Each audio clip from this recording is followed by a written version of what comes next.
मुंबई महापालिकेच्या महापौर आणि उपमहापौर पदासाठी आज निवडणूक. महापौर उपमहापौर निवडीची आज औपचारिकता होणार. पदभार स्वीकारल्यानंतर महापौर आणि उपमहापौर हुतात्मा चौकात जाऊन अभिवादन करणार. मावळत्या महापौरांकडून नव्या महापौरांनी सूत्र स्वीकारण्याची प्रथा परंपरा. मात्र महापालिका आयुक्त भूषण गगराणींकडून ऋतू तावडे सूत्र स्वीकारणार. प्रथा मोडली जात असल्याचं मुंबईकरांच्या निदर्शनास आणा. नगरसेवकांच्या बैठकीत ठाकरेंच्या सूचना. मुंबई महापौर आणि उपमहापौरांसाठी पदासाठीच या निवडणुकीमध्ये ठाकरेंचे सर्व नगरसेवक उपस्थित राहणार. तर जिथे सत्ताधारी चुकतील तिथे विरोध करा, प्रशासनावर वचक ठेवा. मातोश्रीवरच्या बैठकीत नगरसेवकांना सूचना. उपमुख्यमंत्री सुनेत्रा पवार दिल्लीत पंतप्रधान मोदींसह अमित शहांची भेट घेणार. संसद परिसरातील कार्यालयामध्ये या भेटी होणार. प्रफुल्ल पटेलांसह सुनील तटकरे आणि पार्थ पवार सुद्धा उपस्थित असणार.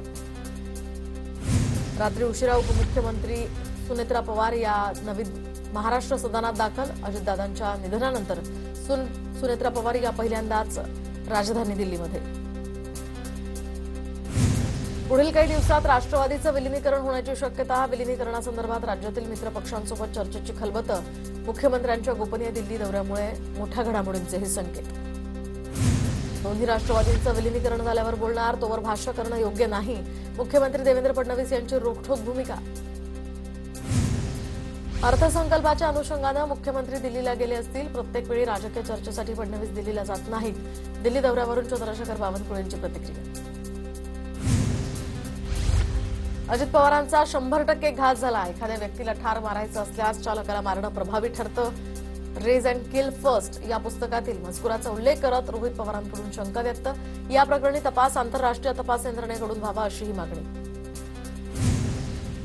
बीएसआर कंपनीच्या मालक आणि संचालकावर सदोष मनुष्यवधाचा गुन्हा दाखल करा, परवाना रद्द करा. अजितदादांच्या अपघातानंतर रोहित पवारांकडून बीएसआर कंपनीवर प्रश्नचिन्ह. अजितदादांच्या विमान अपघाताची चौकशी सुरू आहे. चौकशीतनं सर्व गोष्टी समोर येतील. रोहित पवारांच्या आरोपांवर मंत्री जयकुमार गोरेंचं वक्तव्य. अजितदादा पूर्व विदर्भातील एका मोठ्या नेत्याला भेटणार होते, तर या नेत्याच्या एका फाईलवर सही करायची होती म्हणून अजितदादा थांबले होते का? विमान अपघातावर शंका व्यक्त करताना रोहित पवारांचा रोख नेमका कोणाकडे याची चर्चा. सुनेत्रा पवारांची इच्छा नसताना शपथविधी झाला. दादांच्या पक्षातील काही नेत्यांनीच शपथविधीला घाई केली. रोहित पवारांचा अजित पवारांच्या राष्ट्रवादीतील नेत्यांवर निशाणा. अजित पवारांच्या विमान अपघातानंतर डीजीसीएचं मोठं पाऊल. नॉन शेड्यूल ऑपरेटर्सचं विशेष सुरक्षा ऑडिट करण्याचा निर्णय. दादांच्या अपघात झालेल्या बीएसआर व्हेंचर्स या कंपनीचं पहिल्याच टप्प्यात सखोल ऑडिट होणार. अजितदादांच्या अपघातासंदर्भात अनेक शंका. मात्र मला घातपात वाटत नाही. हा अपघात आहे, यावर राजकारण करू नये. केंद्रीय मंत्री रामदास आठवलेंचं वक्तव्य. टेक ऑफ पूर्वी मुख्य पायलट का बदलले गेले? पायलट ट्रॅफिकमध्ये अडकल्याचं म्हणतात. मात्र सकाळी 6:30 वाजता मुंबईत कुठे ट्रॅफिक असतं? दारू पिण्याचं ट्रॅक रेकॉर्ड असताना सुद्धा तो पायलट दादांना का दिला गेला? रोहित पवारांचे सवाल. अपघातावेळी को पायलटचा ओ शिट हा आवाज आला तेव्हा मुख्य पायलट शांत का होता? पायलटनं रनवे 29 ऐवजी रनवे 11ची परवानगी का मागितली? विमान क्रॅश करण्याचं इंटेन्शन होतं का? रोहित पवारांचा गंभीर आरोप. स्वतःचं विमान पाहिजे असं अजितदादांना का वाटत होतं? अजितदादा प्लास्टिक बॉटलऐवजी काचेच्या बाटलीतनं पाणी का पित होते? त्यांना आधीच कुणकुण लागली होती का? रोहित पवारांचा दावा. रोहित पवारांची पत्रकार परिषद धक्कादायक खुलासे करणारी. अपघाताचा तपास आंतरराष्ट्रीय संस्थेकडून करावा. सुषमा अंधारेंची ही प्रतिक्रिया. अजित पवारांनी घेतलेल्या 3 निर्णयांवर मुख्यमंत्र्यांकडून शिक्कामोर्तब. तर अजित पवारांच्या निधनानंतर पहिल्याच कॅबिनेटमध्ये या ठिकाणी शिक्कामोर्तब. तर बारामती क्रीडा संकुल, भालचंद नगर, रत्नापूर एमआयडीसीसाठी जागा. राज्यात 11 अतिरिक्त जिल्हाधिकाऱ्यांची नियुक्ती करण्यासंदर्भात दादांनी पाठपुरावा केला होता. सुनेत्रा पवारांनी उपमुख्यमंत्रीपदाचा पदभार स्वीकारला. मंत्रालयात पार्थ पवार आणि आदिती तटकरेंना अश्रू अनावर. राष्ट्रवादीचे सर्व नेते आणि मंत्री यावेळी उपस्थित होते. अजितदादांच्या विचारांचा वारसा जपण्याचा नक्की प्रयत्न करेन. दादांच्या विकासासाठीचा ध्यास माझ्यासाठी मार्गदर्शक. दीपस्तंभ. उपमुख्यमंत्रीपदाचा पदभार स्वीकारल्यानंतर सुनेत्रा पवारांचं ट्विट. सुनेत्रा पवारांनी राष्ट्रीय अध्यक्षपदी सुद्धा लवकरच विराजमान व्हावं असं ट्विट करत रोहित पवारांकडून शुभेच्छा. सुनेत्रा पवार या राष्ट्रीय अध्यक्ष व्हाव्यात ही काही लोकांची इच्छा नसली तरी लाखो पदाधिकारी आणि कार्यकर्त्यांची अपेक्षा. नाव न घेता प्रफुल्ल पटेल आणि सुनील तटकरेंना टोला. अजित पवारांच्या विमान अपघाताचं सत्य समोर आलं पाहिजे. बारामती विमानतळावर दृश्यमानता कमी असताना परवानगी कुणी कशी आणि का दिली? काउन्सिल ऑफ इंडियन ॲव्हिएशनचे अध्यक्ष नितीन जाधव यांची मागणी. 13 दिवस होऊन सुद्धा चौकशी होत नाही म्हणजे काहीतरी लपवण्याचा प्रयत्न होतोय का? अजित पवारांच्या विमान अपघाताच्या चौकशीवरून महबूब शेख यांच्याकडून सवाल उपस्थित. अजितदादांच्या अपघाताची चौकशीच्या मागणीचं मुख्यमंत्र्यांना पत्र दिलं तेव्हा तेही भावूक झाले. राष्ट्रवादी काँग्रेसच्या रुपाली पाटील यांची माहिती. स्वर्गीय अजित पवारांच्या नावाची पद्मविभूषण या पुरस्कारासाठी शिफारस व्हावी. आमदार आशुतोष काळे यांचं मुख्यमंत्री देवेंद्र फडणवीसांना पत्र. इंदापूरमधील 1000 एकर जमीन एमआयडीसीकडे हस्तांतरित. तर हा केवळ निर्णय नाही तर दादांच्या स्वप्नपूर्तीच्या दिशेनं पडलेलं ठोस पाऊल. उपमुख्यमंत्री सुनेत्रा पवारांची ट्विट करत माहिती. सुनेत्रा पवारांकडून मुख्यमंत्री आणि मंत्रिमंडळातील सदस्यांचे आभार. पुरंदर विमानतळाच्या भूसंपादनासाठी 6000 कोटींचं कर्ज घेण्यास मान्यता. 6000 कोटींचं कर्ज घेण्यास मंत्रिमंडळ बैठकीत मान्यता. विमानतळासाठी आवश्यक भूसंपादन वेगानं व्हावं यासाठी मंत्रिमंडळ बैठकीत निर्णय. 23 फेब्रुवारी ते 25 मार्च दरम्यान महाराष्ट्राचं अर्थसंकल्पीय अधिवेशन. मुख्यमंत्री फडणवीस 6 मार्चला राज्याचा अर्थसंकल्प मांडणार. विधिमंडळ कामकाज सल्लागार समितीच्या बैठकीत हा निर्णय. नाशिकच्या शिवसेनेतील अंतर्गत गटबाजीवर एकनाथ शिंदेंच्या उपस्थितीमध्ये बैठक. तर रात्री उशिरा नंदनवन या ठिकाणी शिंदे आणि नाशिकमधील नगरसेवकांची ही बैठक. आमच्यामध्ये वादविवाद किंवा नाराजी नाही. बैठकीनंतर संपर्क प्रमुख राम रेपाळे यांची प्रतिक्रिया. साताऱ्यामध्ये मकरंद पाटील आणि शंभूराज देसाईंची औपचारिक बैठक. भाजपला सोडून जिल्हा परिषद सत्ता स्थापनेची बैठक झाल्याची ही चर्चा. सत्ता स्थापनेसाठी प्राथमिक चर्चा झाली. मकरंद पाटलांची प्रतिक्रिया. तर शंभूराज देसाई यांच्याकडून सत्ता स्थापनेसंदर्भात चर्चा झाल्याचा दुजोरा. भाजपा जिल्ह्यात सर्वात मोठा पक्ष. सातारा जिल्हा परिषदेमध्ये सत्ता स्थापनेसंदर्भात महायुतीतील नेते निर्णय घेणार. अतुल भोसले यांची प्रतिक्रिया. साताऱ्यातील पराभवाचा आम्ही स्वीकार करतो. सोलापूरकडे लक्ष होतं म्हणून साताऱ्याकडे दुर्लक्ष झालं. सातारा जिल्हा परिषद निवडणुकीच्या पराभवावर जयकुमार गोरेंचं वक्तव्य. तर कामात सातत्य असलं पाहिजे असाही गोरेंचा पलटवार. चंद्रपुरात ठाकरेंच्या पाठिंब्यानं भाजपचा महापौर. तर सव्वा वर्ष भाजप आणि ठाकरेंचा महापौर असणार. वंचितचे 2 नगरसेवक अनुपस्थित राहिल्यामुळे काँग्रेसचा पराभव. महापौरपदी भाजपच्या संगीता खांडेकर विराजमान. तर उपमहापौरपदी प्रशांत दानव यांची निवड. शहर विकासासाठी ठाकरेंच्या पक्षासोबत एकत्र आलो. भाजप नेते सुधीर मुनगंटीवार यांची प्रतिक्रिया. मुख्यमंत्री, महसूल मंत्री आणि सर्वांनी एकत्र येत हे शक्य केलं.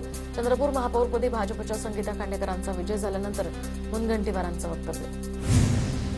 ठाकरेंची शिवसेना. वंचितचा आम्हाला पाठिंबा मिळाला नाही. ठाकरेंच्या शिवसेनेनं काँग्रेसऐवजी भाजपला पाठिंबा दिला. हर्षवर्धन सपकाळांचं वक्तव्य. तर याचे परिणाम राज्यभर उमटल्याशिवाय राहणार नाही. सपकाळांचा इशारा. चंद्रपूर महापौर निवडीमध्ये काँग्रेसचा झालेला पराभव वाईट. मात्र महाविकास आघाडीच्या निर्मितीसाठी सोनिया गांधींकडे आलेला उद्धव ठाकरेंचा पक्ष भाजपला मदत करत असल्यास हा पक्षाचा अंतर्गत निर्णय. नाना पटोलेंची प्रतिक्रिया. चंद्रपूरमध्ये वंचित एमआयएमनं अप्रत्यक्षपणे भाजपला पाठिंबा दिला. चंद्रपूर महानगरपालिकेची सत्ता गमावल्यानंतर प्रतिभा धानोरकरांचं वक्तव्य. चंद्रपूर महापालिकेमध्ये महापौर पदाच्या निवडीनंतर वंचितकडून कारवाई. वंचितच्या शहराध्यक्ष स्नेहल रामटेकेंकडून पदावरून हकालपट्टी. तर वंचितच्या 2 नगरसेवकांना मतदान न करण्याचे आदेश स्नेहल रामटेकेंनी दिले होते. वंचितचे 2 नगरसेवक अनुपस्थित राहिल्यामुळे काँग्रेसचा पराभव झाला. चंद्रपूर महानगरपालिकेसाठी काँग्रेसनं एमआयएमसोबत संपर्क केला नाही. आमची त्यांना गरज नसेल तर आम्हाला सुद्धा त्यांची गरज नाही. महापौर निवडीत तटस्थ राहिलेल्या एमआयएमच्या अझहर शेख यांचं वक्तव्य. चंद्रपूर महापालिकेमध्ये घेतलेला निर्णय हा स्थानिक समीकरणांना अनुसरून. चंद्रपुरातील पाठिंब्यावर ठाकरे गटाच्या सुषमा अंधारे यांची प्रतिक्रिया. नांदेड महानगरपालिकेमध्ये पहिल्यांदाच भाजपचा महापौर विराजमान. तर महापौरपदी भाजपच्या कविता मुळे. तर उपमहापौरपदी दीपक रावत यांची निवड. दोन्ही उमेदवारांना मिळाली प्रत्येकी 50 मतं. काँग्रेसचे खासदार रवींद्र चव्हाण भाजपात जाणार असल्याच्या पोस्ट. तर भाजप प्रवेशाच्या चर्चांचं रवींद्र चव्हाणांकडून खंडन. व्हायरल पोस्ट संदर्भात पोलिसात तक्रार करणार. चव्हाणांची प्रतिक्रिया. जालना महानगरपालिकेच्या पहिल्या महापौरपदी भाजपच्या वंदना मगरे यांची बिनविरोध निवड. तर महापौरपदी भाजपच्या राजेश राऊत यांची बिनविरोध निवड. निवडीनंतर भाजपच्या नेते मंडळींसह पदाधिकाऱ्यांकडून महापौर आणि उपमहापौरांचा सत्कार. परभणी महानगरपालिकेमध्ये सत्ता स्थापनेसाठी मला अजितदादांचा फोन आला होता. काँग्रेस, ठाकरेंची शिवसेना, राष्ट्रवादी एकत्र येऊ असं दादांनी म्हणालं होतं. तर ठाकरेंच्या शिवसेनेचे खासदार संजय जाधवांचा मोठा दावा. बहुमत असताना सुद्धा परभणी महापौर निवडीवरून काँग्रेस, ठाकरेंच्या सेनेची खबरदारी. ठाकरेंच्या सेनेचे 25 पैकी 22 नगरसेवक मुंबईत, तर काँग्रेसच्या 12 पैकी 10 नगरसेवकांना हैदराबादला हलवण्यात आलं. मुंबईतील ठाकरेंच्या शिवसेनेच्या नवनिर्वाचित नगरसेवकांचे लवकरच प्रशिक्षण शिबिर. तर ज्येष्ठ नगरसेवक, माजी प्रशासकीय अधिकारी नगरसेवकांना मार्गदर्शन करणार. मनपा निकालानंतर वंचितसोबत चर्चा करायला वेळ मिळाला नाही. जिल्हा परिषद निवडणुकीत एकत्र लढलो असतो तर यशात वृद्धी झाली असती. लातूर जिल्हा परिषदेत भाजप आणि राष्ट्रवादीची सत्ता आल्यानंतर अमित देशमुख यांचं वक्तव्य. रायगड जिल्हा परिषदेत सत्ता स्थापनेसाठी वरिष्ठांच्या आदेशाचं पालन करू. सत्ता स्थापनेला भाजपची मदत घेण्यासंदर्भात भरत गोगावलेंची प्रतिक्रिया. राम सातपुतेंच्या हत्येचा कट रचला गेला होता. पालकमंत्री जयकुमार गोरेंचा गौप्यस्फोट. तर कोण गुंड आहे हे समोर येईलच. गोरेंचं धैर्यशील मोहिते पाटलांना प्रत्युत्तर. एमआयएमचे 125 नगरसेवक निवडून आले तेव्हापासून सत्तेसाठी भाजप आमच्या पाठीमागे लागली आहे. अकोलामध्ये भाजपनं एमआयएमकडे पाठिंबा मागितला होता. बावनकुळेंच्या वक्तव्यावर इम्तियाज जलील यांचं प्रत्युत्तर.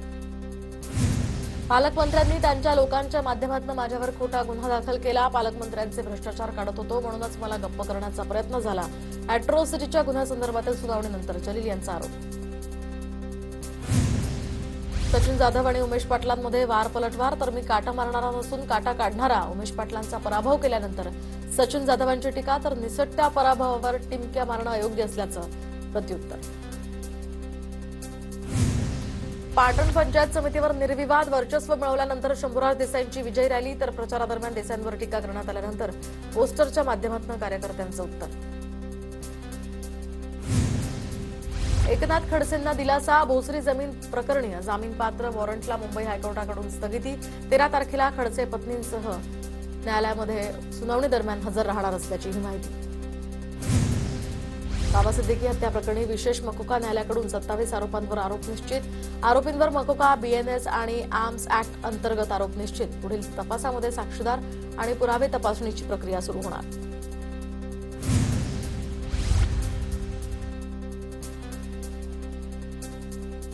तर अंबरनाथ नगरपालिकेच्या संख्याबळाची सुनावणी 16 तारखेला होणार. शिंदे सेना आणि भाजपसोबत आलेल्या काँग्रेसमधील अंबरनाथ विकास आघाडीतील गटात संख्याबळाचा पेच. तर नेमका कोणता गट अधिकृत हे निश्चित करण्यासाठी सुनावणी.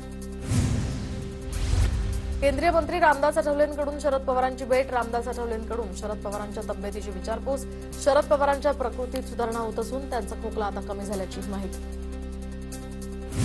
माजी केंद्रीय मंत्री नारायण राणेंना मुंबईच्या जसलोक रुग्णालयामध्ये दाखल करण्यात आलं. तब्येत खालावल्यामुळे अॅडमिट करून नारायण राणेंवर उपचार सुरू.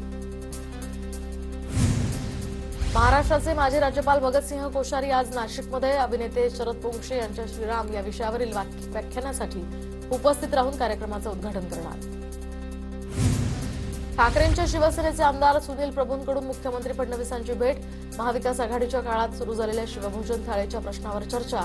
शिवभोजन थाळीच्या चालकांचे पैसे वेळेत देण्याची फडणवीस आणि भुजबळांकडे मागणी.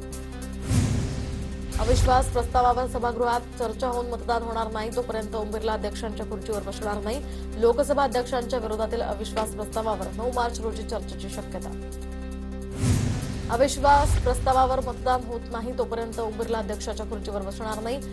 लोकसभा अध्यक्ष ओम बिर्ला यांचा मोठा निर्णय. लोकसभा अध्यक्ष ओम बिर्लांविरोधात काँग्रेससह विरोधी पक्षांची अविश्वास प्रस्तावाची नोटीस.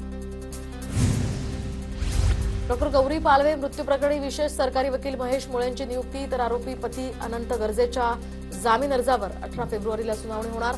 अनंत हा मंत्री पंकजा मुंडेंचा स्वीय सहाय्यक होता. मंत्री पंकजा मुंडेंचे पीए अनंत गर्जेंच्या पत्नीचं आत्महत्या प्रकरणी आरोपी अनंत गर्जेविरोधात एसआयटीकडून आरोपपत्र दाखल. आरोपपत्रात पत्नी आणि पतीमध्ये वादाची रेकॉर्डिंग हा महत्वाचा पुरावा. अहिल्यानगर पालिकेच्या विरोधी पक्षनेतेपदी शिवसेनेचे गटनेते बाळासाहेब बोराटे यांची नियुक्ती करण्याची मागणी. पक्षाच्या मध्यवर्ती कार्यालयाकडून बोराटे यांच्या नावावर शिक्कामोर्तब. भाजप नेत्यांवरील हल्ला प्रकरणी शिंदेच्या शिवसेनेच्या माजी नगरसेवकांना जामीन. रवी पाटलांसह 6 आरोपींना जामीन मंजूर. डोंबिवलीच्या भाजपच्या नगरसेविका आर्या नाटेकर यांचे पती ओमनाथ नाटेकर यांच्यावर जीवघेणा हल्ला झाला होता. अभिनेता रणवीर सिंगच्या सुरक्षेत वाढ. व्हॉट्सअॅपवर व्हॉइस नोटद्वारे धमकी देत रणवीरला कोट्यवधी रुपयांची मागणी. बिश्नोई गँगच्या नावानं ही कथित व्हॉइस नोट आल्याची माहिती. अभिनेता रणवीर सिंग राहत असलेल्या सोसायटीमध्ये सुरक्षेवरून वाद. रणवीर सिंग दीपिका पदुकोण यांच्या फ्लॅटवर 6 सोसायटी गार्ड्स तैनात. सोसायटीच्या परवानगीशिवाय गार्ड तैनात केल्याचाही आरोप. दादर पोलीस ठाण्यामध्ये तक्रार दाखल.